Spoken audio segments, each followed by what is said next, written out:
ঝিনাইদহ সদর বিষয়খালী বাজার বেগবতী ব্রিজের অংশ, এবং যারা যে সমস্ত ভাই বন্ধুরা আমার মাছ ধরছে আপনাদেরকে তাদের এক অংশ আপনাদেরকে আমরা দেখানোর চেষ্টা করছি।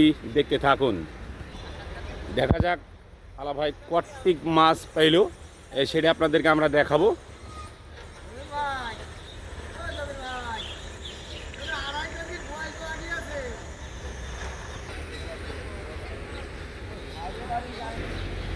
প্রস্তুত?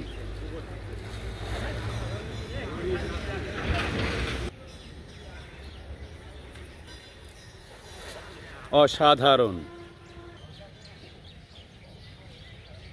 বেগবতী নদীর স্রোত আপনাদেরকে আমরা দেখানোর চেষ্টা করছি।